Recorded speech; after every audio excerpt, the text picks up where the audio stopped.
너에게 보내주겠다. 내가 아버지께 구하겠다. 그리하면 아버지께서 다른 보혜사를 너에게 보내셔서 영원히 너희와 함께 계시게 하실 것이다. 그는 진리의 영이시다. 세상은 그를 보지 못하고 알지도 못하므로 그를 맞아들일 수 없다. 그러나 너희는 그를 안다. 그것은 그가 너희와 함께 계시고 또 너희 안에 계실 것이기 때문이다. 하나님 아버지, 예수님께서 말씀하신 것처럼 아버지께서 내려보내주신 성령 강림주일을 저희가 맞았습니다. 성령님의 도움으로 우리가 하나님을 믿고 알게 되고 예수님을 믿고 알게 되었습니다. 성령님의 도움으로 우리가 구원의 날까지 영원히 하나님의 것이라 도장 바뀌며 하나님의 소유로 인치심을 받았습니다. 성령님의 도움으로 오늘도 우리가 이렇게 신앙생활하며 하나님을 믿고 의지하고 살아갈 수 있게 되었습니다. 모든 것이 다 성령님의 도우심을 저희가 알고 믿으며 오늘 다시 한번 성령 강림주일 맞아서 그런 성령님을 우리 마음속에다 다시 높여드리며 우리가 의지하고 순종하고 따르겠다고 결단하는 그 예배 되기를 원합니다. 오늘 이런 마음으로 드리는 모든 예배 순서를 하나님께서 받아주시옵소서. 예수님의 이름으로 기도했습니다. 아멘.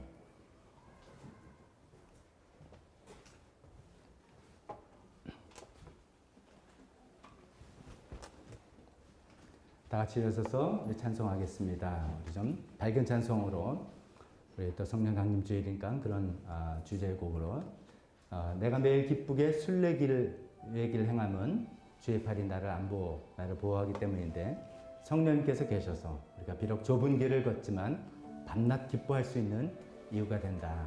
찬양하면서 성령님 높여 드리는 시간 갖도록 하겠습니다.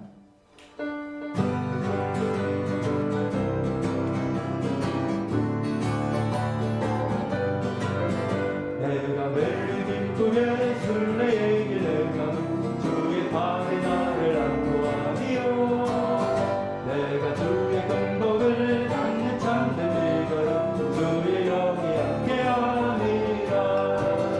성령이 계시네 할렐루야 함께하시네. 좁은 길을 걸으며 만나 기뻐하는 것 주의 영이 함께하니라. 저의 죄에 빠져서 평안함이 없을 때 예수 십자가의 공로입니다. 그 발 아래 엎드려 잠든 평화 얻음은 주의 영이 함께합니다. 성령이 계시네 할렐루야 함께하시네. 좁은 길을 걸으며 만나 기뻐하는 것 주의 영이 함께하니라. 나와 동행하시고 모든 염려하시니 나는 숲의 새와 같이 기쁘다. 내가 기쁜 마음으로 주의 뜻을 행하는 주의 영이 함께하니라. 성령이 계시네 할렐루야 함께하시네. 좁은 길을 걸으며 만나 기뻐하는 것 주의 영이 함께하니라. 세상 모든 욕망과 나의 모든 정욕은 십자가에 이미 못을 박았네. 모든 밤이 지나고 누가 문진 벗으니 주의 영이 함께하니라. 성령이 계시네 할렐루야 함께하시네. 좁은 길을 걸으며 만나 기뻐하는 것 주의 영이 함께하니라. 아멘. 좁은 길을 걸으며 그래도 밤낮 기뻐할 수 있는 것 성령님께서 우리 안에 계시고 우리 함께 계시고 우리 힘차게 인도하시기 때문이죠. 한국 주님께서 부를 찬송은 성령의 은사를 나에게 채우사. 찬송가 196장입니다. 가사 뜻을 이전에 한번 말씀드렸는데 우리 성령의 은사니까 우리가 성경에 나오는 여러 가지 은사를 생각할 수 있지만 원래 뜻은 성령의 숨기를 나에게 부어주십시오. 성령의 호흡을 나에게 부어주셔서 주님의 사랑 본받을 수 있게 정결한 마음을 가질 수 있게 더러운 세상 탐욕 다 태워버릴 수 있게, 그래서 영원한 주님 나라 갈 수 있게 나를 인도해 주십시오라는 그런 뜻입니다. 성령의 충만함을 우리가 구하는 거고, 성령께서 우리 온전히 덧입혀지기를 구하는 그런 기도 찬송이라고 할 수가 있겠습니다. 비록 우리가 은사를 이라고 표현하지만 그런 뜻이란 것을 잘 염두에 두시면서 이 찬송 우리 기도 찬송으로 했으면 좋겠습니다.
우리 한 곡 새로운 곡으로 한 곡 더 주님께 찬양하겠습니다. 이미 아시는 분들도 많이 있겠지만 처음 찬송하는 분들도 있을 것입니다. 은혜라는 그런 찬송입니다. 우리가 코로나를 겪으면서 그런 표현을 많이 하지 않습니까? 야, 정말 일상이 얼마나 감사한지 우리가 그동안 참 몰랐었다. 그런 표현들을 많이 하는데 그런 내용들을 담는 찬송인 것 같습니다. 우리 일상의 여러 가지 우리가 당연하게 그동안 여겼던 것들인데 정말 당연한 게 아니라 은혜였다. 모든 것이 하나님의 은혜였다라는 것을 일상의 언어로 우리가 고백해드리며 하나님께 은혜를 찬송하는 그런 시간이겠습니다. 처음 하시는 분들 위해서 1절 먼저 한 번을 쭉 불러보시고 또 아신 분 따라 하시기도 하고 그 다음에 또 다시 한번 본격적으로 합시다. 그럴 때 같이 하셔도 좋을 것 같습니다. 둘, 셋, 넷.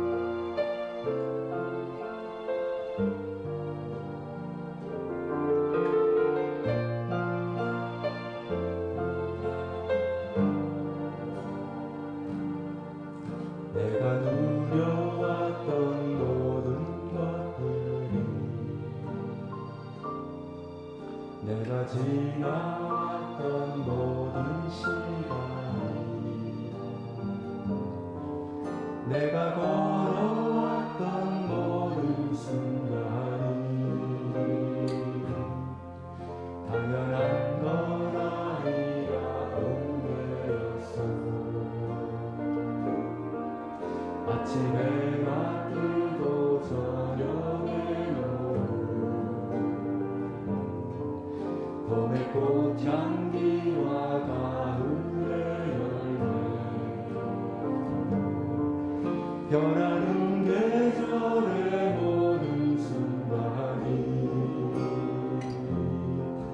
당연한 건 아니라 은혜였어. 모든 것이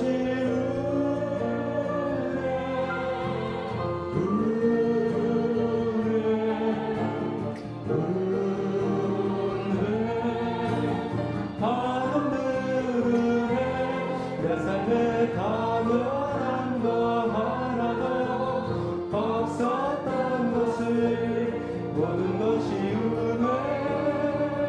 은혜였어. 자, 이런 찬송입니다. 그렇게 어렵지는 않을 수도 있는데 우리 처음부터 다시 한번 이제 익혔으니까 마음을 다해서 불러봅시다. 내가 누려왔던 모든 것들이 내가 지나왔던 모든 시간이 내가 걸어왔던 모든 순간이 당연한 건 아니라 은혜였어. 아침에 가쁘고 아침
그렇습니다. 오늘날 저희가 누리고 있는 모든 것들 당연한 게 하나도 없는 건데 우리가 너무나 당연시 여기고 또 좀 모자란 것들에 대해서 또 불만과 이런저런 불편한 마음이 들었다면 우리 코로나를 겪으면서 우리 일상이 얼마나 은혜인가, 또 이 찬송을 통해서 우리가 누리고 있는 작은 것들이 얼마나 은혜인지 다시 한번 우리가 끄집어서 고백하고 하나님께 감사하는 우리 계속 시간이 되었으면 좋겠습니다. 이 지금 마지막으로 부른 찬송은 뭐 유튜브나 이런 데 보면 은혜 검색만 하면 굉장히 조회수가 높고 뭐 이 찬송으로 1시간짜리를 만들었어요. 계속 반복하면서 무슨 일 하면서도 계속 은혜 그렇지 은혜지 뭐 이렇게 우리가 기억나게 하는 찬송인 것 같습니다.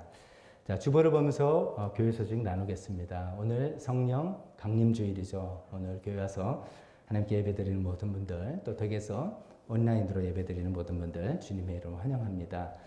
먼저 첫 번째 계속해서 한 번만 더 광고 드리겠습니다. 중보기도 헌신자 현재까지 이제 어저께 저녁까지입니다. 20분이 헌신하셨습니다.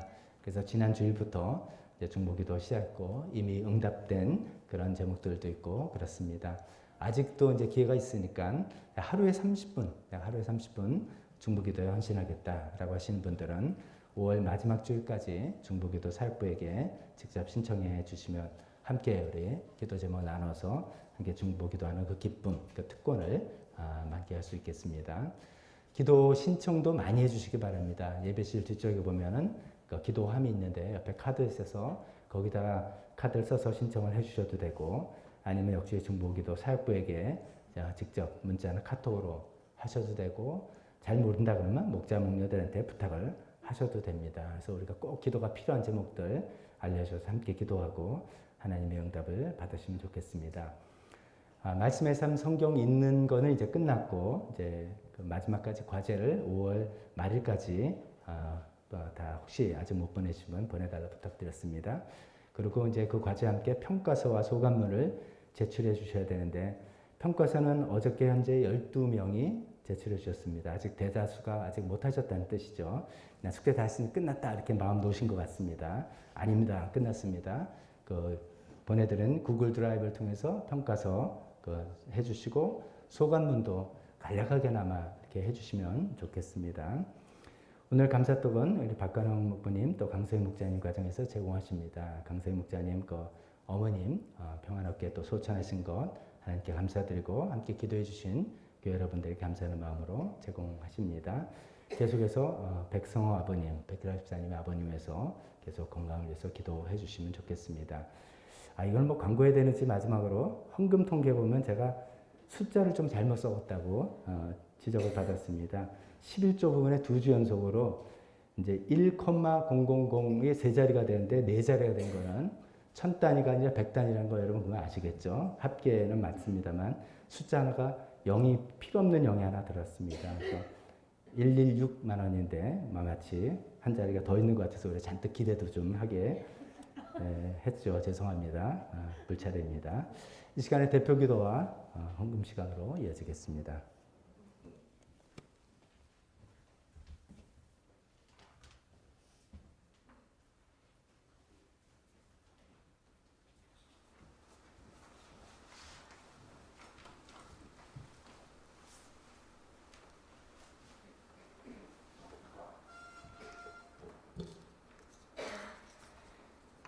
성령 강림 주일을 맞아 다 함께 기도드립니다. 긍휼하심이 끝이 없으신 하나님 아버지의 풍성하신 긍휼과 놀라우신 사랑으로 우리를 구원하셨으니 감사와 찬양을 올려드립니다.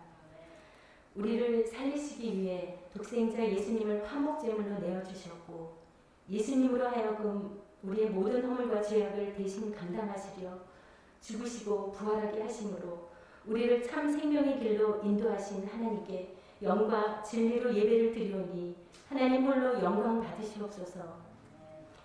하나님 아버지, 오랜 기간 동안 지속되어 온 코로나 사태로 인해 세상의 삶이 점점 피폐해지고 불확실한 미래에 대한 두려움으로 거의 모든 사람들이 우울함과 불안감에 휩싸여 하루하루를 힘들게 견뎌내고 있습니다. 이런 상황에서 믿는 우리들조차 하나님의 신실하신 만을 온전히 바라보지 못하고 세상의 유혹에 흔들리며 우리의 즉흥적인 감정과 나 자신의 욕심과 유불리에 따라 이리저리 기웃거리며 방황하고 살아왔음을 고백하오니 용서하여 주시옵소서. 그러나 어떤 상황에서도 아버지께서는 변함없이 자녀된 우리들을 눈동자처럼 지켜주시며 이 어둡고 암울한 세상에서 쓰러지지 않도록 날마다 동행하여 주셔서 예수님의 십자가의 능력으로 이 죽음의 수렁 같은 불안과 두려움에서 벗어나 담대하게 이겨내게 하시어 결국 승리하는 삶을 살아가게 하실 것을 믿습니다. 또한 지난주 박덕주 목사님의 말씀을 통해 성찬의 참 의미는 예수님의 살과 피를 먹고 마심으로 예수님과 하나가 된다는 것임을 알게 하시니 감사합니다. 예수님께서 내 피, 내 살을 먹는 사람은 내 안에 있고 나도 그 사람 안에 있다 하신 말씀의 의미가 얼마나 소중한 사랑의 관계를 뜻하는지를 깨달아 저희 모두 예수님만을 깊이 사랑하고 말씀에 순종함으로 하나님 예수님과 하나 되는 삶을 경험케 하시옵소서. 더 나아가 십자가 보혈의 공로로 만들어진 예수님의 몸된 교회 내의 형제 자매와의 관계에서도 하나됨으로 즉 서로 아끼고 위하고 사랑함으로 사랑하는 교회 가정 모두가 진정한 성찬의 삶을 살아가게 하시옵소서. 특별히 성찬의 또 하나의 실천 현장인 목장 사역을 위해 기도합니다. 목장 안에서 함께 식사하고 친밀한 교제를 통해 삶을 나누며 기도하게 하시니 감사합니다. 지금은 비록 코로나로 인해 일시적으로 만날 수 없고 몸은 떨어져 있을지라도 목장 식구들의 고통과 슬픔뿐 아니라 기쁨까지도 온전히 한 마음으로 서로를 위해 기도할 때 더욱 주님 안에서 한 가족임을 느끼며 감사하며 살아가게 하시옵소서. 박덕준 목사님과 에리 사모님을 위해 기도합니다. 지난 월요일부터 화요일까지 가정교회 목회자 컨퍼런스에 참석하셨던 박덕준 목사님과 함께 하시어 뜻깊은 귀한 시간으로 인도하여 주시니 감사를 드립니다. 얼마 전 목사님의 어머님 소천으로 인한 여러 뒷정리와 슬픔을 추스리시기도 전에 홀로 남겨진 연로하신 아버님을 돌보셔야 하는 등 여러 가지 일들이 산적해 있지만 성령님의 위로로 지치지 않게 하옵시고 가정과 교회 안에서의 모든 역할과 사역을 넉넉히 감당해 나가실 수 있도록 지혜와 힘을 허락하여 주시옵소서. 조이코너 조일랜드 제이드리머를 위해 기도드립니다. 김진경 목사님과 교사들에게 함께 하시어 비록 현실은 코로나로 인하여 다 함께 모여 예배드리지 못하지만 아이들에게 오직 예수라는 신앙관을 심어주셔서 어떤 풍파 속에서도 담대한 믿음으로 세상을 이겨나가는 믿음의 자녀들로 성장케 하시옵소서. 네팔과 시티미션 교회를 위해 기도합니다. 전도 금지법 아래에 있음에도 라진 목사님의 영혼 구원을 향한 거침없는 산골 마을로의 전도 여행을 통해 잃어버린 영혼이 계속해서 아버지 품으로 돌아오게 하시니 감사를 드립니다. 또한 사랑하는 교회가 처음 네팔 사역을 시작할 때 가지고 있었던 밑그림인 커피 농사를 통한 그 지역사회 복음 전도화가 순이따 자매를 통해 도단위 지역에서 시작하게 하시니 참으로 감격스럽고 감사할 따름입니다. 이를 통해 성령님께서 함께 하시어 계속해서 예수님을 만나는 역사가 일어나를 간절히 간구드립니다. 특별히 백기락 집사님의 부친 백성호 아버님을 위해 기도드립니다. 중환자실에 계시는 아버님과 함께 하시어 이 고통의 시간 동안 주님께서 만나주시며 위로하여 주시고 빨리 회복하여 주시기를 간절히 기도드립니다. 오늘 예배를 위해 기도합니다. 말씀 주시는 박덕준 목사님과 함께 하시어 증거하시는 말씀을 듣고 깨달아 우리 모두가 예수님만 붙들고 삶으로 복음의 능력을 드러내는 삶을 살아가게 하시옵소서. 이 모든 말씀 예수님의 이름으로 기도드립니다.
한번 기도 드리겠습니다.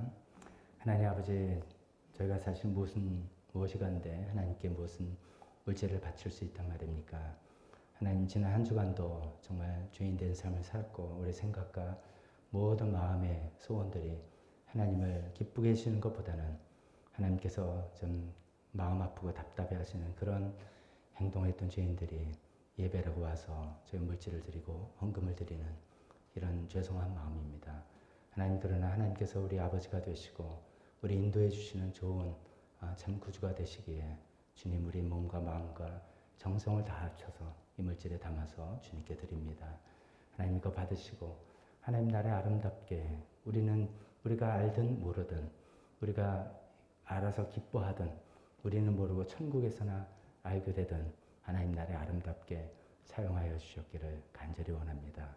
예수님의 이름으로 기도했습니다. 아멘.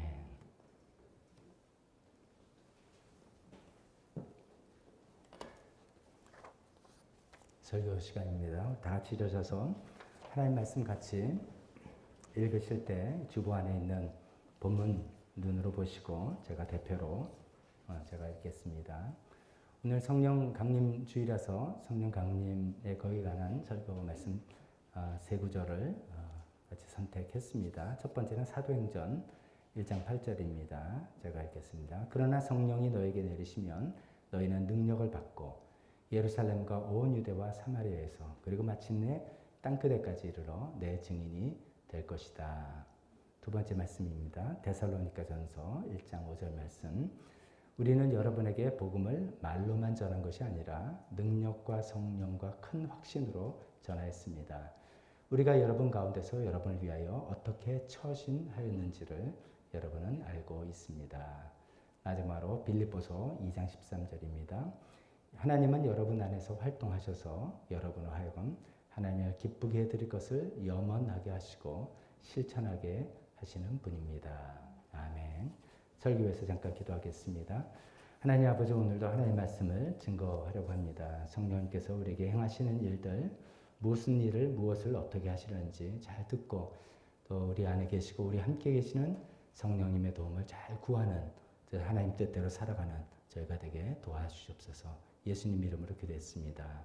아멘. 자리에 앉으시기 바랍니다.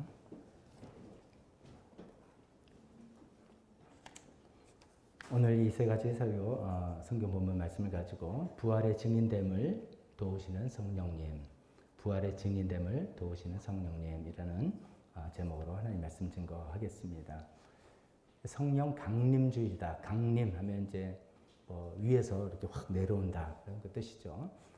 그 표현의 출발은 마가의 다락방에서 예수님의 제자들이 기도할 때 성령님께서 마치 하늘에서 이렇게 내려오는 것처럼 불처럼 이렇게 내려오셨다. 그래서 이제 강림했다, 위에서 내려왔다 이렇게 표현합니다. 매년 우리가 성령 강림주일 이렇게 표현하지만 성령님은 이미 이제 우리와 함께 계시고 우리 안에 계시고 그런 것이죠. 그 역사적인 강림 사건을 기억하는 그런 표현이겠습니다.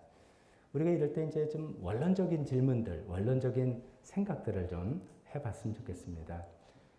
왜 성령님이 강림하셨나? 왜 성령님이 오셨나? 또 하나님 입장에서는 왜 성령님을 보내셨나? 이런 것이죠. 성령님이 보내신 일이 뭔가 먼저 한번 생각해 보겠습니다.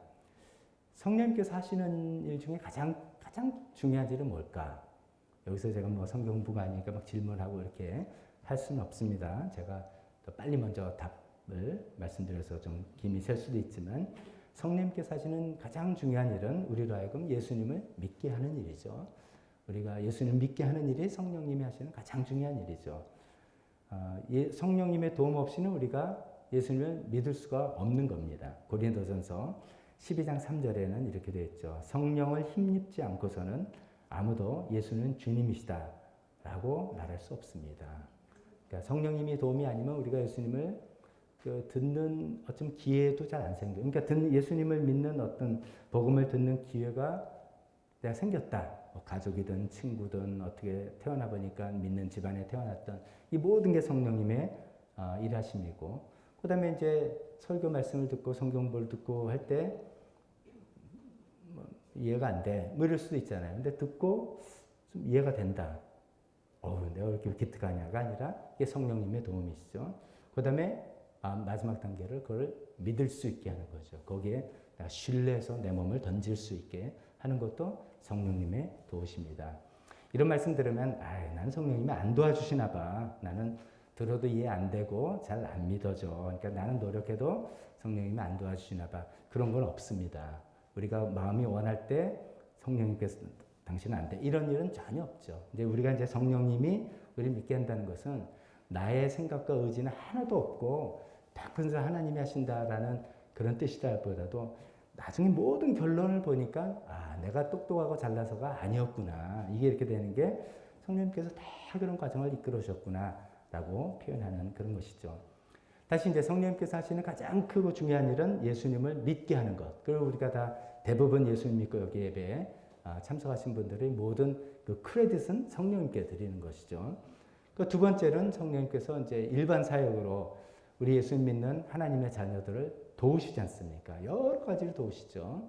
오늘은 이게 주제가 아니니까 이야기하지 않겠습니다만 성령님께서 우리를 위로하시고 우리와 함께 계셔 주시고 우리를 위해서 중보하시고 그래서 내가 기도 열심히 안 했는데도 뭐 일이 되네요. 성령님께서 중보하신 거죠. 또 우리가 엉뚱한 거 기도했는데도 일이 하나님 뜻대로 되는 것이 성령님께서 중보해서 이게 되는 것이죠. 그 다음에 때로는 필요할 때마다 성령님께서 우리에게 능력을 주시고 때로는 그게 초자연적인 능력도 되고 그래서 우리를 도우시는 그런 사역을 성령님께서 하시는 것이죠. 그게 이제 성령님께서 하시는 일인데 이제 우리가 그 다음에 생각을 왜 대체 성령님은 왜 이런 일을 하시는가? 왜 이런 일을 하시는가? 라고 이제 질문해 보면 우리 마음속에 우리를 사랑하시니까 성령님께서 우리를 사랑하시니까 우리를 예수님 믿게 하시고 그래서 구원받게 하시고 우리를 도우시고 이렇게 생각하는 것이 맞습니다만 이거는 100점짜리 대답은 아닙니다. 이거는 이제 초등학교 어린아이들, 미취학 아동들한테 이 대답할 만한 대답입니다. 그것도 맞는 대답이지만 그건 아니죠. 하나님께서 우리를 사랑하시기 때문에 이렇게 하시는 건 맞지만 성령님께서 우리를 사랑하셔서 하시는 건 맞지만 이제 우리가 좀 철이 들고 우리가 생각이 좀 되면 그것만이 아니라 결국은 하나님께서 우리에게 맡겨주신 어떤 사명을 잘 감당하게 하라고 하나님께서 어떻게 우리에게 맡겨주신 임무를 잘 수행하게 하려고 이렇게 도우시고 먼저 믿게 하시고 자꾸만 도우시는 게 그런 거구나. 이런 것들을 우리가 차차 깨달아야 될 것 같습니다. 이런 걸 이제 깨닫고 전환하는 걸 보통 우리가 내가 성장했다. 신앙이 성장했다. 그렇습니다. 처음에 예수님 믿을 때는 이제 그런 생각 맞지 못하죠. 어린아이처럼 하나님 날 사랑하셔. 이것만 생각하는데 조금 좀 신앙이 성장하면 이게 아니라 나 중심에서 하나님 중심으로 이렇게 바꿔나가는 이런 것이죠. 나 중심에서 하나님의 중심을 바꿔나가는 게 부담스럽고 이게 좀 힘들고 어렵다라고 처음에 생각할 수도 있지만 또 이것이 성장하고 철이 들면 이것이 진정한 행복이고 이것이 진정한 보람이구나. 나 자신을 위해서 내가 하는 일이 뭐가 잘 되면 기분이 좋지만 그 보람은 금방 사라지는 것인데 하나님을 기쁘시게 해드리는 일에 내가 뭔가 한다. 이 보람은 이게 진짜 보람이고 내 인생은 난 이렇게 가치 있게 살고 싶어 라고 하는 의미에서 나는 뭐 이렇게 도와주시더니 결국 당신 이용해 먹으려고 하는 거야. 이런 생각이 아니라 내 인생을 진짜 보람있고 진짜 가치 있는 인생으로 만들어 주시기 위해서 하나님은 그걸 요구하시는구나. 그래서 우리에게 어떤 임무를 주시고 사명을 주시고 그것을 잘 수행할 수 있게 하려고 성령님께서 우리를 도와주시고 이렇게 생각해 주시면 좋겠습니다. 그런 맥락에서 이제 우리도 이제 가정교회를 도입하고 하면서 이제 이런 표현들 저도 많이 듣고 많이 표현했지 않습니까? 교회는 병원이다. 이 어떤 식으로 우리가 생각합니까? 교회 왔는데 예수 믿는 사람 왜 저래? 사람이 좀 이상해. 근데 거기서 실망할 필요가 없는 게 교회는 병원이기 때문이죠. 우리가 다 뭔가 문제가 있으니까 교회 온 거죠. 문제가 없는데 병원 가는 사람 없듯이 우리가 다 이런저런 문제가 있어서 교회 나와서 예수님 믿고 고쳐나가는 과정이기 때문에 다 그런 거야. 이렇게 이제 생각하는 것이죠. 그래서 좀 위로도 되고 또 마음도 안정이 되는 거지 않습니까? 근데 이제 거기서 한 걸음 더 나가면 교회는 병원은 병원인데 이게 안병동이 아니에요. 이게 야전병원이라는 거예요. 야전병원. 즉, 내 병을 다 고치고 난 다음에 깨끗하게 완치되고 5년 동안도 지내보고 그때까지는 아무것도 못해.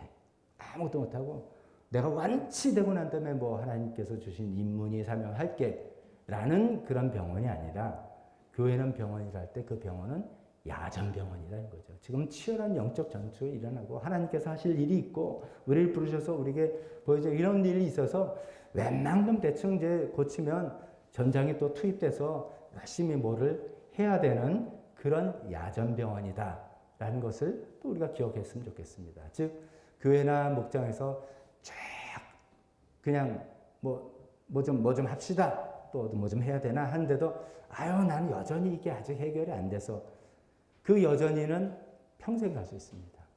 교회는 병원은 병원인데 야전병원이기 때문에 어느 정도 하나님께서 나를 추스려 주셨으면 내가 또 어떤 인물과 눈에 보이고 하나님 기회 주시면 하실 수 있는 여러분들 되었으면 좋겠습니다. 또 성경에서 이런 말이 있잖아요. 오늘 첫 찬송에도 내가 기쁘게 순례의 길 행하면 할 때 그래 이 세상은 순례자지 내가 뭐 이 세상이 집이 아니라 나는 순례자고 나그네야 이렇게 생각할 때 맞습니다. 그런데 또 어떤 의미냐면 이게 그 순례자라고 해서 이게 내가 관광객이 아니란 뜻이에요. 이 세상에 나그네인데 어디 뭐 구경 가고 좋은 구경 하려고 하는 나그네가 아니고 이 세상에 내가 나그네인데 무슨 방랑객도 아니에요. 그냥 오늘은 여기 갔다 김삿갓처럼 왔다 갔다 하는 그런 게 아니라 우리는 출장 나온 나그네다 이거죠. 출장 나온 하나님께서 주신 어떤 미션이 이 임무가 있다는 것이죠. 그것이 뭐냐 이런 걸 더 말씀드렸지만 오늘은 이제 초점이 딴 데 갈까봐 그런 일이 있기 때문에 즉 포인트는 우리가 할 일이 있는 거예요. 하나님께서 주신 임무가 있고 사명이 있는 거죠. 물론 하나님께서 우리는 삶도 즐기고 하나님 축복도 누리고 하는 거지만 그런 것만을 위해서 즉 나만을 위해서 나를 위해서 하나님께서 예수님이 희생하시고 성령님이 오셔서 하신 것 출발은 이렇게 맞지만은 그게 전부가 아니라 거기서 이제 성장해서 하나님을 위한 가장 가치 있고 가장 보람 있는 그런 일들을 잘 수행할 수 있게 하기 위해서 성령님께서 오신 것이고 하나님께서 성령님을 보내신 것이고 그 성령님께서 우리를 도우신다. 이렇게 이해해 주셨으면 좋겠습니다. 그러면 자연스럽게 이제 그 마음이 생각이 질문이 되겠죠. 대체 그 사명이 뭔데? 우리에게 주어진 임무가 뭔데? 뭐 이런 것이죠. 보통은 이제 뭐 영혼 구원 이렇게 표현할 수 있지만 오늘 이제 이 성령 강림의 주제로 생각해 볼 때 첫 번째 사도행전 1장 8절 말씀을 눈여겨보려고 합니다. 1장 8절 다시 읽어보면 이렇습니다. 그러나 성령이 너에게 내리시면 성령이 너에게 임하면 너희가 능력을 받고 어디로 가서 땅끝까지 이르러서 내 증인이 된다. 즉 어떤 사명과 임무를 말하냐면 예수님의 증인이 되는 사명입니다. 더 정확히는 예수님의 부활의 증인이 되는 사명입니다. 그 다음에 그 결과물로 이제 구원 전도도 이루어지고 하는 것이죠. 근데 더 중요한 것은 성령이 오셔서 우리로 하여금 예수님의 부활의 증인된 삶을 사는 것, 부활의 증인이 되는 것을 하게 하는데 그 사명을 위해서 성령님을 보내주셨다. 이것이 성령이 오신 큰 그림입니다. 우리가 작은 국지적으로는 성령님께서 어떤 놀라운 일도 행하시고 뭐 위로도 하시고 하지만 그 모든 일을 왜 이렇게 하시는가 하면 이 사명과 임무를 우리로 하여금 수행할 수 있게 도우시기 위해서 오셨다. 그렇게 이해해 주시면 좋겠습니다. 그러면 이제 알겠다. 성령님께서 오신 게 우리로 하여금 부활의 증인이 되게 하려고 그 사명을 잘 수행할 수 있게 하는 것이구나 라고 이제 정리가 되셨다면 그 다음에 생각은 그럼 어떻게 하면 부활의 증인이 될까 이렇게 한번 또 생각해 보겠습니다. 어떻게 하면 이제 부활의 증인이 되는 것을 잘 설명해 준 책이 사도행전입니다. 사도행전 1장 8절 저희가 읽고 시작했잖아요. 사도행전의 그 이야기들은 성령님의 도움을 통해서 부활의 증인이 된 사도들의 행적을 쭉 기록한 그런 책이라 다름없죠.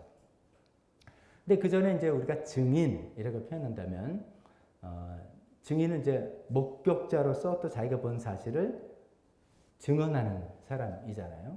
어떤 사건을 지금 자기가 목격하고 그래서 이렇게 됐다. 뭐 최근에 이슈가 되는 한강에서 죽음을 당한 익사한 어떤 청년에서 그 대학생의 증인들이 뭐 나와야 된다 할 때 그걸 봤다든지 사진을 찍었다든지 뭐 이렇게 하는 사람을 찾고 있지 않습니까? 근데 이제 저와 여러분들은 1차 목격자는 아니니까, 예수님이 부활했을 때 그 시대를 살았던 1차 목격자는 아니니까 그런 의미에서 증인은 될 수가 없고, 우리가 목격한 건 아니지만 우리가 이제 부활의 증인 된다는 건 내가 봤다는 게 아니라, 내가 봤다는 걸 주장하는 게 아니라 예수님께서 부활하셨다는 것이 사실이라는 것을 증언하는 거죠. 사실이라는 건데 이게 이제 여러 가지 방법으로 어떻게 할 거냐 하는 방법인데, 예수님께서 부활하신 게 사실이라는 것을 입증을 해야 되는 사람들인데, 사도행전을 저희가 이렇게 쭉 읽어보면, 사도행전을 읽어보면 전체적인 분위기가, 만약에 이제 그림이라 그러면은 이제 저기 뭐 이제 풍경화라 해도 그냥 마네나 모네 이렇게 이런 그림이 아니라 붓터치가 강한 팍 그래서 뭐 역동적이잖아요. 뭐 여기 갔다 저리 갔다 뭐 가서 뭐 담대하게 베드로가 말씀을 드렸더니 5천 명이 확 끄덕여되고, 그다음 뭐 죽은 자가 일어나고 막 확 이런 성령님의 능력으로 그런 놀라운 역사들이 일어나서, 저들이 말하는 예수님 부활했다는 게 사실인가 보다라고 이제 입증을 하는 그런 사건이란 말이죠. 그래서 이제 그렇게 생각을 하다 보면, 또 그렇게만 생각하다 보면 좀 이제 나는 뭐 확 이런 거 없는데, 나는 이렇게 잘 안 되는데, 아니면 나는 성격도 기질도 꽤 다른데, 이렇게 생각하실 수가 있죠. 근데 이제 사실은 어떻게 보면 이제 우리 시대, 우리가 살고 있는 대한민국 2020년 우리 시대에는 그런 능력으로 나타나는 부활의 증언도 여전히 필요하지만, 실제로 우리 시대에 지금 더 필요한 건 삶으로 부활의 증인이 되는 것을 보여주는 증인. 정말 내가 부활을 믿고 부활을 믿는 사람다운 삶을 살아가고 있다 라는 증인, 이런 것들이 더 필요한 것이 아닌가. 저는 오늘 여기에 좀 더 집중해서 말씀을 드리려고 합니다. 그런 면에서 이제 여러 가지 생각을 해보니까 그렇습니다. 이제 제가 이런 생각하는 걸 이제 최근에 저희 집에 이제 장례가 있어서 더 생각을 했겠죠. 근데 한때 우리나라 이제 한국 교회도 성령의 역사 하면은 신유 집회가 대중을 주조를 이루었던 때가 있습니다. 그래서 어떤 권사님의 집회라든지 어떤 분들이, 그래서 뭐 많은 분들이 이제 그런 신유 집회에 가서 병을 고침받고 뭐 이렇게 하는 것들이 우리나라 한 교회를 크게 일으켰던 시대가 있었습니다. 70년대, 80년대 초반이겠죠. 그런데 최근에는 같은 성령님의 역사가, 물론 여전히 그런 역사가 있지만, 이제 많은 한국 교회에서 어떤 부분을 성령님의 도움을 받고 있냐면 건강한 교회를 세우는 것. 요새는 주저가 교회론입니다. 건강한 교회. 그냥 교회가 성장하는 게 아니라, 커지는 규모가 아니라, 크든 작든 간에 중요한 건 건강한 교회가 되어야 된다. 건강한 교회가 되려면 성령님께서 각자에게 또 그 안에서 왕성히 활동하고 성령님 뜻대로 이렇게 아름답게 조화가 돼야지 되는 것인데, 그런 것들을 좀 더 역점을 두고, 또 어쩌면 또 한국 교회는 지금 그것이 더 필요해서 그런 것을 많이 하는 그런 시기가 아닌가 싶습니다. 한때 이제 정말 우리의 건강과 질병을 고치는 걸 위해서 전적으로 하나님께만 의존했던 거라면, 지금 여전히 하나님의 도움을 구할 수밖에 없는 그런 절실한 상황이 있습니다. 진짜로 있습니다. 요즘 같은 때 누가 뭐 그런가 했지만 아닙니다. 정말 치유 집회 같은 가보면 아무리 병원을 다녀도 병원에서는 원인을 규명할 수 없고 치료 방법도 없고, 그런 병들이 아직도 얼마나 많은지 모릅니다. 그래서 정말 하나님만을 간절히 구하는 그런 하나님의 신유 역사가 성령을 통해서 아직도 필요합니다. 그러나 또 한편으로는 하나님께서 우리에게 의학을 발전시키시고 또 많은 건강 정보들이 우리에게 주어져서 많은 부분들이 우리가 어느 정도 관리할 수 있게 되고 이렇게 되는 그런 영역도 있어져서, 뭐 그런 것도 있어서 그런지 성령님의 역사 하면은 적어도 70년대, 80년 초만 해도 그냥 뜨겁게 역사해서 우리 질병을 고쳐주시고 문제를 해결해 주시는 게 뜨겁고 강한 역사였다면, 요즘에는 그런 역사가 있지만 또 많은 부분들의 그 시프트는 건강한 교회를 만들고 건강한 교회 구성원을 만드는 그런 역사로 하나님께서 성령의 역사가 조금 이제 바뀌어 나가고 있다는 그런 말씀입니다. 이런 것은 이제 우리가 사는 사회가 점점 바뀌어가기 때문에 그런 것도 있지 않은가 생각을 해봅니다.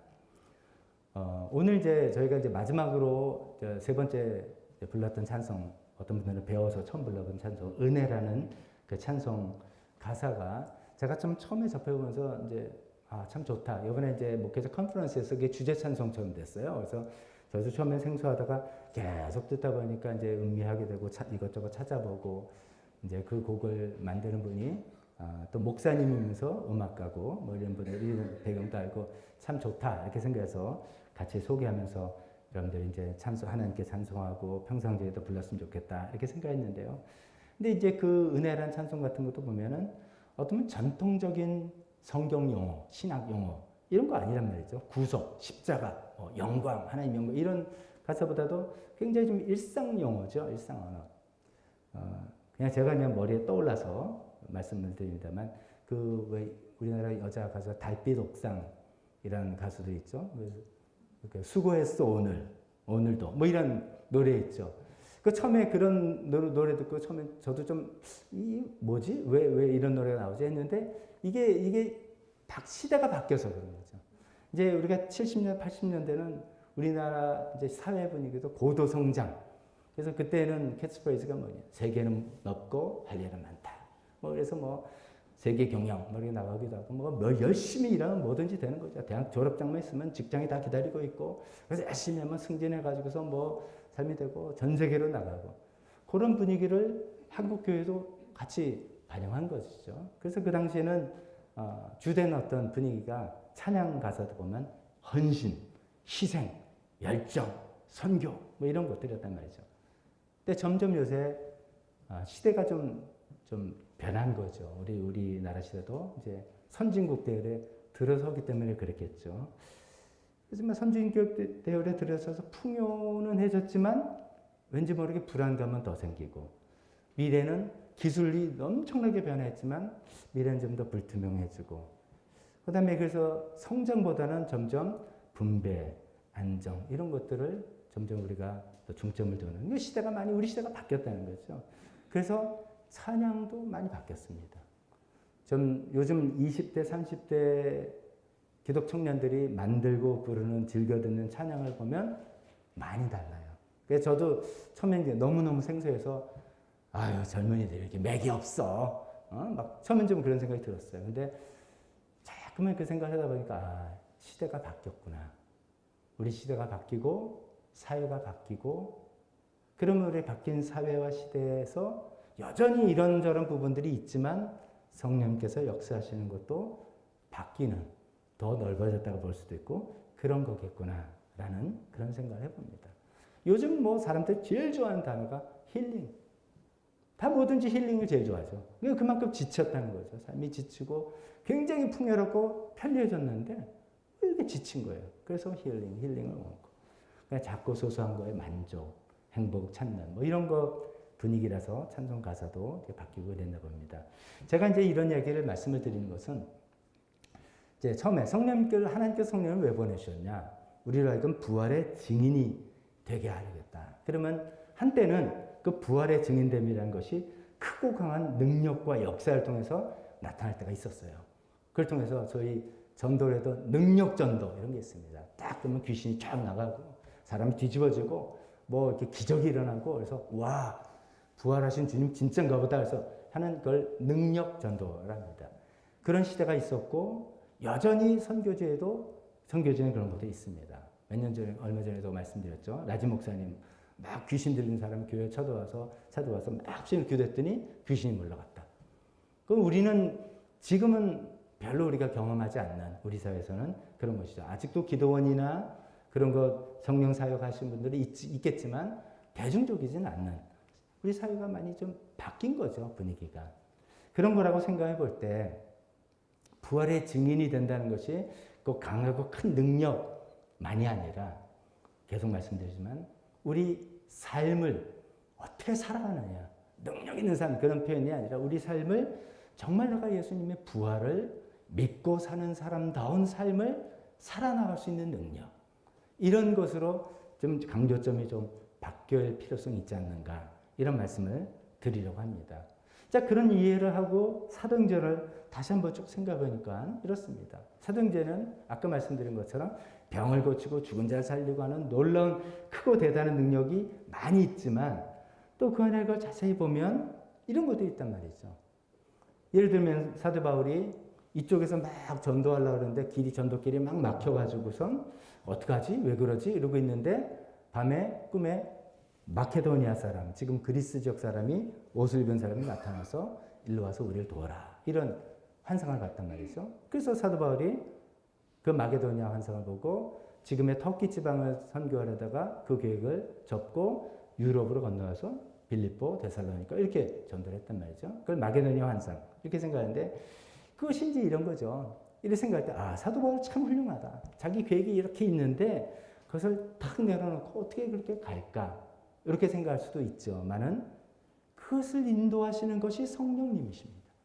성령님께서 뭐 여기서는 크고 강한 불이 나오고 이런 것이 아니었지만 선교의 큰 획을 움직이는 것이 한 사람의 계획과 일정을 내려놓고 하나님의 인도하심을 받아야 되겠다라는 그런 어떻게 보면 그냥 일상적으로 우리가 늘 해야 될, 늘 내려야 될 결정 비슷한 일이지 않습니까? 그런 것을 할 수 있게 도우시는 성령님의 능력을 통해서 선교의 물결가 바뀌었다는 것이죠. 그 갔더니 또 어떤 일이 있었습니까? 빌립보에서 막 전도하고 뭐 잘 되는가 했더니 또 오해를 받고 이래가지고 감옥에 갇혔단 말이죠.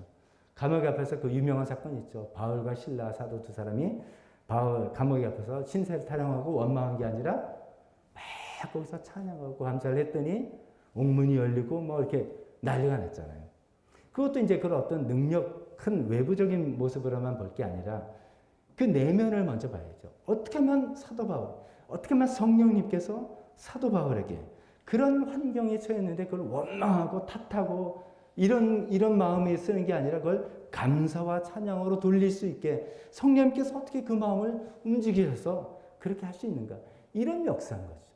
이게 정말 성령님의 역사를 그런 모습을 보면서 이제 우리가 이제 주제어 마치 저 사람 정말 저 사람 저라는 거 진짜네. 저 사람은 말 따르고 행동 따르는 게 아니네. 이런 것들이 보여지니까 그 메시지에 힘이 나서 예수님이 전파된 게 아니겠습니까? 그런 맥락에서 오늘 두 번째 읽은 설교 말씀이 데살로니가 교회에 쓴 서신이잖아요. 1장 5절에 사도 바울이 하는 말이 있습니다. 데살로니가 교회에 있다가 몇 주 오래 못 있고 이제 거기를 하도 핍박이 나서 나와서 계속 이제 편지로 이렇게 이제 이야기를 해주는 겁니다. 근데 이런 내가 여러분과 있을 때 이런 세 가지 방식으로 여러분들에게 복음을 전하고 세 가지 방식으로 부활의 증인 역할을 했습니다. 라고 하는 것입니다. 첫 번째는 내가 여러분에게 복음을 말로 전했습니다. 이게 이제 부활의 증인 될 때 예수 믿으세요. 예수님 부활하셨습니다. 예수님의 참 소망입니다. 우리가 말로 전해야 되는 것이죠. 그거 했다는 거예요. 두 번째는 능력과 성령과 큰 확신으로 전했다. 말이 좀 어려워요. 쉽게 생각하면 성령의 능력에 의한 확신 이렇게 표현하면 됩니다. 성령이 놀라운 능력이 나서 저 사람 말 진짜네. 기적이 일어났다. 그렇게 생각하셔도 크게 다르지 않을 것입니다. 그 두 번째 했습니다. 또 세 번째로 여러분에게 어떻게 처신하였는지. 저는 오늘 여기다 방점을 찍고 싶습니다. 어떻게 처신하였는지. 어떤 삶을 살았는지. 말을 잘한 게 아니라 올바른 말을 잘한 것도 필요하지만 또 그 말의 입장에서 어떤 능력이 나타나서 그런 것도 필요하지만 겉으로 보이는 확 놀라운 대단한 능력 못지않게 내가 여러분들 가운데 어떻게 처신한 이거 얼마나 큰 능력입니까? 이거 얼마나 큰 능력입니까? 이런 능력으로 여러분들에게 복음을 전했습니다. 이런 이야기하는 이 세 번째 방점에 우리가 좀 둬야 될 시기가 아닌가, 시대가 아닌가 싶습니다. 그래서 우리가 부활의 증인이 된다는 것이 여전히 선교도 필요하고 여전히 뜨겁게 뭐도 하고 놀라운 하나님의 역사도 필요하지만 그거와 동시에 우리 삶이 우리가 어떻게 처신할 수 있는 삶이 되나. 처신한다는 게 내가 어떤 사람인지 보여주는 이런 거잖아요. 그러니까 말 번지르가 아니라 행동은 뭐 이렇게 했지만 실제로는 그런 게 아니라 말과 행동과 삶이 일치되는 삶을 살아나가는 성령님께서 우리를 그걸 도우셔서 우리를 하여금 부활의 증인을 만들어 나가시는 것이다. 그렇게 말씀드리고 싶습니다. 자, 그러면 이제 세 번째로 성령님께서는 어떻게 그것을 우리를 위해서 도우시냐. 그 이제 빌립보서 2장 13절 말씀이죠.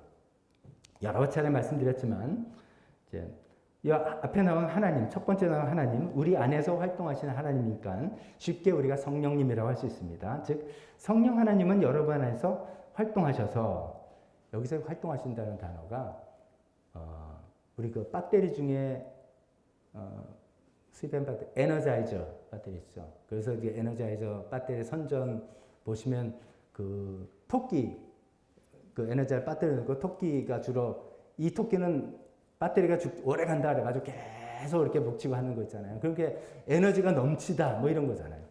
여기서 성령 하나님이 여러분 안에서 활동하셔서가 에너자이저예요. 넘치게 활동하셔서 이 뜻입니다. 하셔서 뭘 하시냐? 여러분을 하여금 하나님을 기쁘게 해야 될 것을, 성부 하나님이 기쁘게 해야 될 것을, 즉 오늘 주제로 한다면 우리가 부활의 증인이 될 것을 첫 번째 염원하게 하시고, 영어로 표현한다면 to will and to desire, 의지를 갖게 하고 마음의 생각을 갖게 하고, 두 번째는 실천하게 하는 분, to do and to work, 실제로 그 할 때 되게 해주시는, 할 수 있는 능력을 주시는, 우리가 하나님을 기쁘게 해드리는, 오늘 주제는 부활의 증인이 되는, 부활의 증인을 삶으로 나타내는 사람이 되게 하기 위해서 그런 마음을 막 주시고, 그 다음에 그것을 실천할 수 있는 능력을 주시는 그런 하나님, 성령님께서 그렇게 도우신다는 거죠. 그런 성령님의 도우심으로 우리가 그런 부활의 증인이 될 수가 있다는 말씀입니다.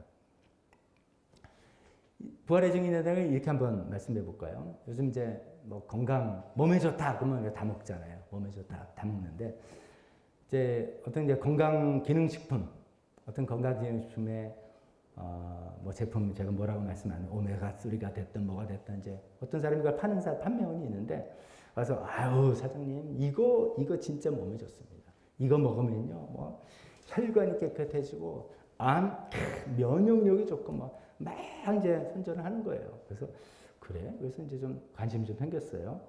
그래서 이제 살까 말까 고민하는데 나중에 알고 보니까 정작 그 판매원은 그 제품을 안 먹어. 그러면 여러분 어떻게 생각합니까? 그럼 좀 의심스럽죠? 두 번째는 그 사람은 그걸 먹는지 아닌지 모르겠는데 몸이 빌빌해. 그럼 누가 그 사람 사 먹겠어요? 그걸 먹으려면 저도 이거 10년째 먹고 있었어요. 제가 몸이 이렇게 튼튼해지고요. 뭐 이래야지 설득력이 있는 거 아니겠어요? 우리가 부활의 증인이라면 마찬가지다 이거죠. 부활의 증인된 때 뭐 여러 가지 얘기했지만 삶과 죽음에 대한 생각이 딱 정리가 되어 있고 그게 삶으로 딱 나타나는 거죠. 큰일 하자, 대단한 일 하자 한 게 아닙니다. 오늘은. 그 삶과 죽음에 대해서 우리 정리가 딱 되어 있고 그것이 삶으로 그냥 딱 나타난 삶. 그것이 부활의 증인이 되는 것이라는 거죠. 그래서 성령님께서 이제 어떻게 도우시는가 해서 첫 번째 이런 생각입니다. 아무래도 이제 부활의 증인이니까 첫 번째는 죽음에 대한 생각이 정리되어 있어야 되죠. 죽음을 두려워하지 않는다.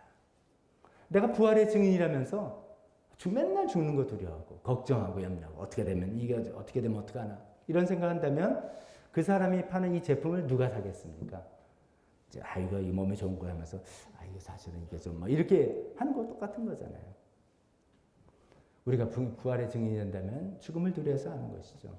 즉 성령님께서 우리 그 생각과 그 삶을 도와주시는 역할을 하실 거라는 거죠. 죽음을 두려워하지 않는다니까 뭐 죽는 과정까지도 두렵지 않다는 것은 아닙니다. 우리 현실적으로 죽는 과정은 참 이게 큰 문제입니다. 저희가 이제 저희 부모님, 어머님 먼저 보내고 아버님을 이렇게 돌보면서 참 이게 현실적으로 탁 와다 보니까 야 진짜 저도 이번에 진짜 그 생각을 해보게 됩니다. 어느 뭐 나이 시점인지 뭐 그건 모르겠습니다만 언제까지는 그냥 어떻게 하면 잘 살까가 우리의 목적이잖아요. 잘 살아서 아이들 키우고 뭐 돈도 벌고 뭐 집을 어떻게 하고 뭐 이렇게 살까가 벌는데 어느 시점에서는 어떻게 죽지? 이게 정말로 큰 숙제고 정말로 큰 과제. 근데 내가 어떻게 할 수가 없는 것들이 더 많은 그런 일이 있더라고요.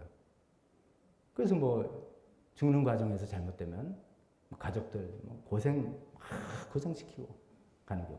또 이런 말도 있죠. 고생해서 번 돈 나중에 병원에다 다 주고 간다. 자녀들에게 자기가 쓰고 즐기고 자녀들도 뭐 좀 주고 이래야 될 텐데 병치레 때문에 병원에 다 주고 간다. 뭐 이런 말도 있죠.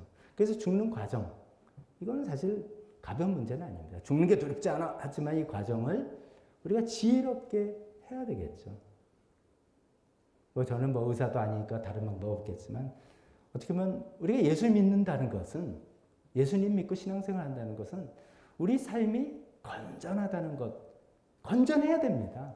예수 믿고 신앙생활하면서 우리 삶이 뭐 난잡하고 뭐 복잡하고 뭐 아니죠. 우리 삶은 점점 심플해지는 겁니다. 점점 건강하게 심플해지는 것이죠. 식단도 뭐 우리 주변에 도와주시는 많잖아요. 그냥 내 혀를 만족시키는 몸에서 몸이 하나님의 것이기 때문에 몸으로 하나님께 영광을 돌려야 했기 때문에 바꿔나가야 되는 겁니다. 몸에 좋은 음식이 뭐다, 뭐를 피해라는 걸 그렇게 들으면서도 내 혀를 다스리지 못해서 미각을 다스리지 못해서 몸을 망친다. 안 되는 것이죠. 운동 어느 정도 해야 되는 것이죠. 그런 것뿐만이 아니라 감사하고 많이 웃고 좋은 관계를 갖고 보람 있는 일을 하고 제가 이번에 툭툭툭 그렇게 이야기하지만 이게 인생 행복의 비결이죠. 감사하고 많이 웃고 좋은 관계 안에 있고 보람 있는 일을 하고 이런 일을 할 때 우리가 죽는 과정은 뭐 그러다 사고를 당하거나 뭐 어떤 유전적인 병이 있다든 그건 어쩔 수 없습니다만 그러나 우리가 죽는 과정 그렇게 걱정하지 않고 죽음 두려워하지 않고 살아갈 수 있겠습니다. 제가 이런 말씀 드리니까 뭐 절하다가 나중에 고생하고 후회하고 이런 뜻이 아니라 우리가 죽음 자체에 대한 두려움과 공포를 가질 필요가 없다는 것이죠. 왜냐하면 부활의 증이니까. 예수님께서 부활로 그 길을 먼저 가셨으니까. 그 길을 가신 걸 우리는 확실히 믿고 따르니까. 우리가 죽은 다음에 어디로 가는지 성경이 이야기해주고 성령님 통해서 우리가 믿고 알게 됐으니까. 우리가 죽고 난 다음에 어떻게 되는지 성경이 말해주고 성령님을 통해서 우리가 믿고 확신하게 됐으니까 그 자체에 대해서 두려울 필요 없다는 거죠. 물론 그 과정은 우리가 준비를 해야 됩니다. 성인병이란 말은 잘못된 용어죠. 고혈압증인가 당뇨인가 성인이 됐으니까 할 수 없이 생기는 병 아닙니다. 잠깐만 개인적으로 말씀드리면 죄송합니다. 저희 아버님 101세인데 고혈압도 없고 당뇨 없으십니다. 그러니까 성인병은 생활습관병이죠, 사실은. 우리가 생활습관을 건전하게, 신앙생활 건전하게, 라이프를 심플하게, 중요한 것, 불필요한 것들 걸고, 중요한 것들, 가치 있는 것들 딱 할 때, 우리 죽는 과정도 하나님께서 잘 인도해 주시리라 믿습니다. 근데 이제 그런 걸 떠나서 죽음을, 부활의 증인은 죽음을 두려워하지 않는 것. 예수님께서 죽으시고, 부활하시고, 그 길을 먼저 가셔서 성경을 통해서 다 알려주시고, 성령님을 통해서 우리에게 믿게 해주신 그것을 우리가 잘 알기 때문입니다. 부활의 증인은 두 번째로 죽음 이후를 대비하는 거죠. 죽음을 두려워하지 않을 뿐만 아니라 죽음 이후를 대비하는 사람입니다. 어쩌면 오히려 마음이 나는 지금보다 죽음 이후의 삶에 더 투자해야 되겠다. 이런 삶을 가질지도 모릅니다. 그래서 교회 헌금을 해라, 하라는 그런 말이 아니라 그것도 필요하겠지만 어쩌면 그러기 때문에 현실에 더 충실하는 거예요. 정말 죽음 이후를 대비하는 사람은 현실에 충실합니다. 왜냐하면 하나님께서 우리가 이 현실에 어떻게 사는 것을 보시고 죽음 이후의 삶의 어떤 것을 평가하시겠다고 하시지 않습니까? 그걸 정말로 믿는 거예요. 정말로 죽음 이후의 삶을, 부활의 세계를 정말 믿으니까 이 세상에 그냥 한번 살다가 죽으면 끝이지. 그냥 마음 편하게 내가 하고 싶은 대로 하고 살자. 이것은 부활을 안 믿는 사람입니다. 이건 부활의 증인이 아닌 것이죠. 정말 부활의 증인이라면 부활의 세계를 믿기 때문에 그렇다면 이 현실에서 충실하게 살아나가는 것이죠. 현실에 충실하다는 것을 저는 오늘 이제 성경의 어떤 용어로 쓰기보다도 이런 표현을 써볼게요. 과다한 욕심과 허영 없이 사는 것. 욕심을 자꾸만 내리고 허영, 남들에게 보여주는 것. 우리가 정말 하나님을 믿고 의지하는 사람들은 남들이 어떻게 생각하는 걸 어느 정도 염두에 둬야 되죠. 우리가 예절도 있고 섬김도 있어야 되지만 그것에 과도한 의식을 하지 않는 삶이 점점 되는 것입니다. 하나님을 정말 믿는다면 하나님께서 나를 보시는 것이 제일 중요하지. 남들이, 시대에서 사람들이, 동창들이, 친구들이, 친척들이 뭐라는 게 뭐가 중요합니까? 우리 염두에 두고 활동하지만 하나님께서 보시고 그래, 됐다. 그러면 내가 부유하든 조금 빈곤하든 상관없이, 허용없이, 쓸데없는 욕심 없이 우리가 하나님께서 허락하신 대로 살아가는 그런 삶이 현실에 충실한 삶이라고 할 수 있습니다. 물론 하나님께서 우리에게 어떤 능력을 주시고 또 사회에 임하실 기회를 주신 사람은 열심히 공부하고 최대한 노력해서 사회에 임하해야 됩니다. 뭐 국제기구에서 활동하기도 하고 뭐 정책 기반자가 되기도 하고 그것도 하지 마라, 공부하지 마라 이게 아니죠. 그러나 우리가 과다한 욕심, 허영 이런 거 정말 내려놓는 우리 사회가 이제 유교에 뿌리 둔 사회이기 때문에 체면 문화라는 게 꽤 있지 않습니까? 이거를 뭐 뿌리 뽑기는 쉽지 않을지 몰라요. 그렇지만 그것은 하나님께서 기뻐하시는 것은 아니다 하는 것이죠. 그래서 체면이라면 정말 그 체면 세워야 될 얼굴은 하나님 앞의 얼굴이죠. 하나님 보시기에 내가 합당한 삶인가? 이것을 계속 생각해서 좀 과다한 욕심과 허용없이 사는 현실에 충실한 그런 삶을 살 수 있는 것이죠. 또 이런 것도 있습니다. 하나님께서 나에게 주신 은사대로 사는 것. 은사라고 하니까 뭐 성령의 은사뿐만 아니라 달 말씀인 거예요. 남과 비교하지 않을 필요가 없다는 거예요. 은사라는 걸 각자 하나님께서 보시고 하나님이 원하시는 대로 누구에겐 이런 은사, 누구에게 저런 은사를 주신다는 게 은사 얘기지 않습니까? 우리 삶의 규모와 우리 삶의 어떤 성취와 이런 것, 성취는 자기 노력도 다르니까 좀 다르겠지만 이런 것들이 남하고 비교해서 부러워하거나 자기를 좌절하거나 그런 데서 벗어나는 것이 성령님께서는 계속 우리에게 그런 얘기를 해주시고 계세요. 우리가 신앙적으로 살아가는 게 그런 것입니다.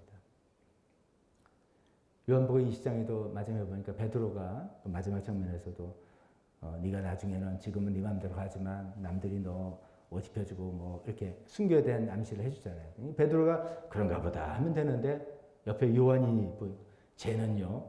그러니까 예수님이 남 걱정하지 마. 남 걱정하지 마. 각자 부르심이 다르고 각자 은사가 다르고 각자 삶의 규모가 달라. 남 걱정하지 마. 나에게 주신 은사 최대한 발휘하는 그런 거죠. 또 이렇게 말씀드립니다. 섬김의 기회가 왔을 때 놓치지 않는 것. 섬김의 기회가 왔을 때 놓치지 않는 것. 우리가 살아가다 보면 내가 남을 도와주고 내가 섬겨야 될 기회가 잘 안 보일 때도 있는데 딱 이게 올 때가 있습니다. 그거를 놓치지 않고 내가 어떻게 해서라도 해나갈 수 있는 그런 사람 복된 인생입니다.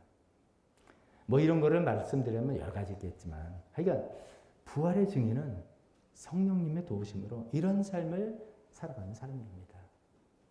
근데 이제 여기서 여러분 이런 삶을 살아가는 사람분이 이런 삶이 행복한 삶이겠습니까? 행복하지 않은 삶이겠습니까? 행복한 삶입니다. 다시 말하면 부활의 증인은 예수님 때문에 성령님의 도움으로 행복하게 살아가는 겁니다. 내가 뭐 대단한 걸 누렸다는 걸 다 떠나서 내 마음이 내면이 성령님께서 이런 일을 통해서 행복한 삶을 살아가서 아까 이제 건강 기능식품 파는 사람 제가 이거요 20년째 먹으니까 몸이 이렇게 건강하고요. 저는 뭐 돈은 많지 않지만 저 건강하고 기뻐요. 이럴 때 그 제품 나 좀 줘봐. 왜 사지 않겠습니까? 우리 삶은 행복하게 사는 것이죠. 그것이 부활의 증인입니다. 부활의 능력이 내 삶에서 확 훔치는 것. 그런 삶을 우리가 살아가면 좋겠습니다. 성령님께서 그걸 도와주십니다. 이런 행복한 삶은 부활의 증인으로서 행복한 삶은 그냥 되는 거 아닙니다. 두 가지 양축이 하나님만 믿고 의지할 때 되는 것이죠. 하나님만 믿고 의지할 때. 성령님께서는 계속 그걸 도우십니다. 하나님만 믿고 의지하는 것. 하나님만 믿고 의지하는 그 만자, 하나님만, only God, 만자를 또 혹시 오해하시는 분은 없겠죠. 하나님만 믿는다니까 난 아무것도 안 한다. 기도만 한다. 아니죠. 자신의 능력 최대한으로 노력해야 되고 주변의 도움도 최대한으로 이끌고 그걸 잘 받을 수 있기 위해서 관계도 잘 맺고 겸손하기도 하고 해야 되겠죠. 그럼 뭐 하나님 믿는 거냐? 자기가 노력한 거지. 근데 아는 거예요. 그것을 다 해도 되는 것이 아닐 수가 있는데 내가 그렇게 할 수 있게 되고 이런 결과가 나온 것은 결국은 하나님이셨어. 이것을 아는 거예요. 결국은 하나님이 하셨어. 라는 것을 아는 그 전제 안에서 최선을 다하고 협력하고 돈 받고 할 때 우리가 그것을 하나님만 믿고 의지한다. 그렇게 생각합니다. 그렇게 하나님만 믿고 의지하게 성령님께서 계속 우리 마음에 에너자이처럼 마음에 찔러주시고 감동 주시고 이렇게 하십니다. 또 이것은 그냥 되는 게 아니고요. 신앙의 공동체 관계 안에 있을 때만 됩니다. 점점 정말 제 마음의 걱정 중에 하나는 지금 댁에서 온라인 예배 드리는 신실하신 우리 성도님들 너무 감사합니다만 이제 우리가 그래서 어느 시점에 마스크 다 벗고 이제 코로나 끝나고 코로나 그냥 뭐 계절성 독감이야 그냥 뭐 비타민 약도 먹고 백신 주사 맞고 하면 돼. 이제는 우리가 일상이 딱 돌아갔다. 예전처럼 전부 다 교회 나오고 목장 모임하고 일상을 하는 것이 가능해야 될 텐데요. 근데 우리 삶이 어쩌다 보면 벌써 교회 목장이란 공동체에서 뭐 우리가 좀 모임이 잘 안 됐고 여러 가지 제한도 있고 교회 공동체로 모이는 것도 제한이 있고 그러다 보면 이게 되기가 쉽지가 않습니다. 그래서 목사로서 저의 고민과 기도 중에 하나는 이겼습니다. 아니 여러 가지 사정 때문에 매주 아니면 가끔이라도 교회를 못 오실 충분한 이유가 있는 거 압니다. 그리고 그것도 충분히 또 마음 아파하기도 하고 이해합니다. 그래서 뭐 요즘은 교회 좀 오지 이런 얘기를 저희가 안 하잖아요. 안 하고 그 사정이 다 있기 때문에 각자 사정 각자 잘 알아서 한다. 할 수밖에 없다. 이렇게 생각했습니다. 그러나 여러분의 마음속은 그 결심을 자꾸만 해야 됩니다. 내가 이거 마스크 풀 때 내가 예전처럼 신앙생활하고 교회 공동체, 목장 공동체 내가 다시 확 돌아올 수 있을 준비를 내가 하고 있는가? 그런 각오가 있는가? 그런 내가 준비가 되어 있는가? 그 대단한 결심해야 됩니다. 그렇지 않으면 원상복구하기 정말 힘듭니다. 정말 힘듭니다. 각고의 노력을 해야 됩니다. 그만큼 우리는 공동체, 관계성 안에 살아가야 되기 때문이죠. 그러니까 성령님께서 계속 우리를 이 안에 붙들어 묶으시고 관계하게 하시고 이 안에 들어와서 진솔하게 대화하고 삶을 나누고 겉으로 보여주는 삶, 뭐 자랑할 것만 하고 힘든 건 이야기 안 하고 뭐 창피한 건 이야기 안 하고 그건 뻔하죠. 발전이 없죠. 뻔하죠. 허무하죠. 진솔하게 우리 분위기가 됐을 때 나의 두려움과 나의 실수 이런 것도 이야기하면서 서로 그래 너만이 아니야. 우리 다 그렇지. 하나님께 기도하자. 성령님 붙들자. 이런 관계로 묶이는 이 안에 있어야지만 우리가 이 현실에 충실하게 하나님만 믿고 살아갈 수 있다는 말씀이죠. 성령님께서 이 모든 일을 하십니다. 우리 안에서 막 활동하셔서 우리에게 하나님을 기쁘시게 하는 부활의 증인이 되는 말로만이 아니라 그럴 때는 어떤 한 일회성 사건만이 아니라 우리 삶을 쭉 살아나갈 수 있게 그러기 위해서 넌 이거 해야 돼. 이거 하지 말아야 돼. 저거 버려야 돼. 저거 붙들어야 돼. 이런 얘기를 계속 우리에게 해주시고 그걸 또 뭐 힘들지만 또 순종한다고 할 때 막 도와주셔서 그걸 이루게 해주시는 그런 성령님. 그런 성령님의 도움으로 우리가 부활의 증인이 되고 하나님을 기쁘시게 해주는 삶을 살아갈 수 있게 된다는 것이죠. 마지막으로 결론은 이겁니다. 이렇게 알면 뭐하나 이거죠. 성령님 그러신 분이다. 하나님 그런 걸 원하신다. 그러면 아는 게 끝나는 게 아니라 우리가 던질 질문, 대답이 이거죠. 이렇게 나를 이렇게 행복한 삶을 만들어주시는 또 나를 이렇게 부활의 증인이 되게 하시려고 도와주시는 성령님과 나는 어떤 관계를 지금 맺고 있나? 어떤 관계를 맺고 있나? 성령님 내 안에서 우리 안에서 활동하신다. 왕성하게 에너제틱하게 활동하신다라고 하시는데 그 왕성한 활동을 나는 감지하고 사는가? 아유, 말씀은 성경을 이렇게 되어 있는데 이 말씀을 그러니까 뭐 제가 뭐 진짜 쿵쿵쿵쿵 이런 뜻이 아니라 그럴 수도 있겠죠. 막 우리는 이럴 수도 있죠. 그렇지만 이게 끊임없이 성령님과 교감하고 나누다는 그런 말입니다. 우리가 보통 이제 기도라고 할 때 두 가지를 다 해야 될 것 같습니다. 하나는 분명 우리 시간을 정해놓고 기도하는 게 있어야 됩니다. 삶을 살아가는데 거듭 말씀드리면 기도하지 않는다는 것은 굉장히 교만하다는 뜻이에요. 기도하지 않고, 즉 하나님의 도움 없고도 나는 충분히 살아갈 수 있어 라는 것입니다. 그래서 기도하지 않는, 저는 기도가 잘 안 돼요.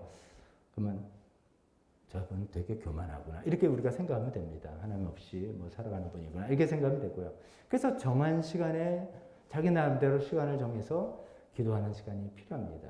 근데 또 하나 이제 뭐 성경에 무슨 이야기했냐면 에베소서 6장 18절에 18절에 이제 성령의 갑주를 입어라 뭐 이런 얘기를 하면서 옛날 표현을 하면 무시로 기도하라 그런 표현이 있죠. 무시로. 이게 또 뭔가 무시무시하단 말인가? 뭐 이게 이제 무시 없을 무자에다 시간 시자예요. 이게 무슨 뜻이에요? 시간이 없이 그러니까 늘 기도하라는 뜻이에요. 늘, always, 항상 기도하라. 또 어떻게 항상 기도합니까? 이거는 늘 교감하고, 늘 생각하고, 늘 의식하고, 늘 하나님께 여쭤보고, 늘 하나님 생각을 묻고 하는 것을 습관화시키는 그런 것이죠.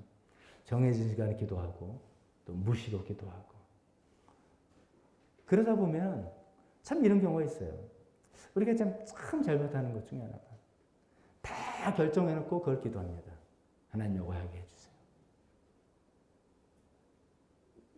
어쩌면 이제 부모 입장에서 아니면 뭐 저한테도 이제 성도님 이제 상담할 때 보면 다 결정해놓고 하나님 목사님 요거 기도해 주세요. 근데 제가 이렇게 들어보면 그거 아닌 것 같은데 그럴 때가 있단 말이죠.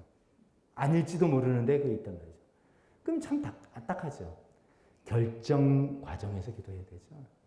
결정 과정에서 기도해야 되고 더 크게는 왜 이런 결정하는지 목표 설정해서 기도해야 되죠. 그거를 위해서 우리가 무시로 기도를 해야 돼요. 무시로.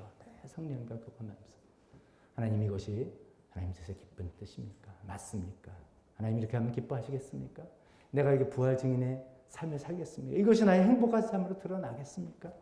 그러면서 그 안에서 디테일들을 결정하고 계획하는 것들을 기도하시는 그런 시간이 되었으면 좋겠습니다.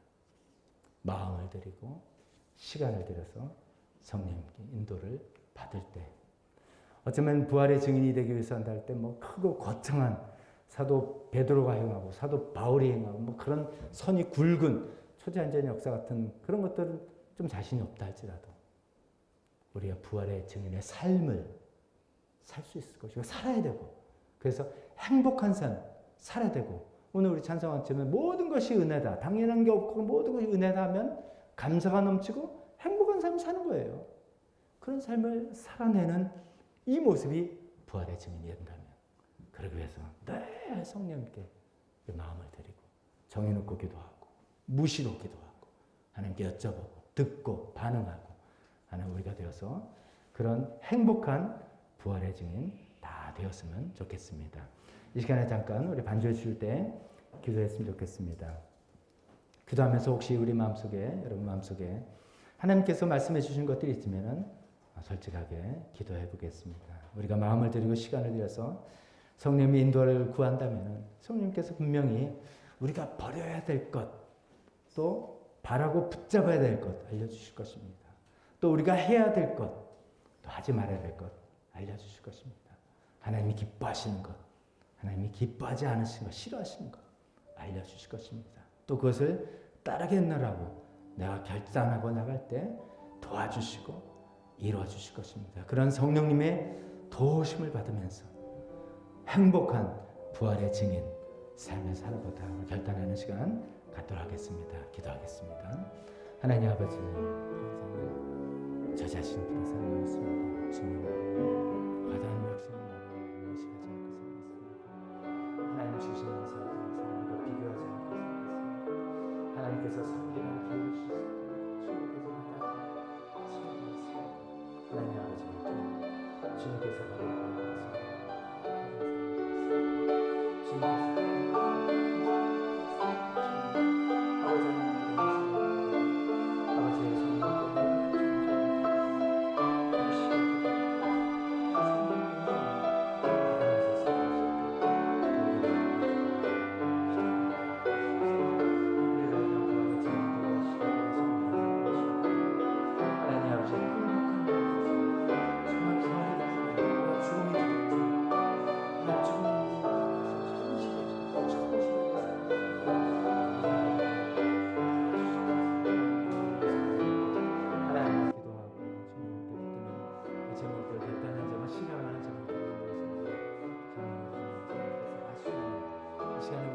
속에서 활동하셨어요.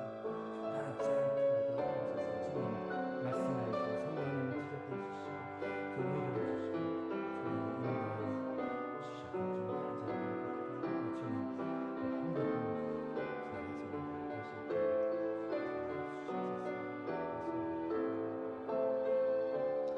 하나님 아버지 성령님을 보내주셔서 우리가 부활의 증인이 되게 하시기 위해서 성령님을 보내주셨다고 하셨습니다. 하나님 그렇습니다. 성령님의 도움을 받고 우리도 행복한 부활의 증인 되길 원합니다. 그런 행복한 삶을 살아가길 원합니다. 말과 행동과 우리 삶이 일치하는 사람 되길 원합니다. 우리가 말만이 아니라 능력의 확신만이 아니라 처신을 통해서 우리 삶의 에리투드를 통해서 하나님을 드러내고 예수님의 부활을 정말 증거하는 그런 삶이 되길 원합니다. 그래서 성령님께 더욱더 민감하게 성령님께 반응하며 교제하며 듣기를 원합니다. 하나님 아버지 오늘도 저희가 각자 드린 그 기도, 그 결단, 그 회개, 그 감사 주님께서 받아주시고 저희를 또 주님 한 단계 더 인도하여 주셨기를 간절히 기도합니다. 지금은 우리 주 예수 그리스도의 은혜와 하나님 아버지의 사랑하심과 성령님의 교통하심이 예수님의 부활의 증인으로 행복한 부활의 증인으로 살고자 결단하며 성령님의 도움을 구하는 여기 있는 모든 분들 머리에 지금부터 영원토록 함께 있을지어다. 아멘.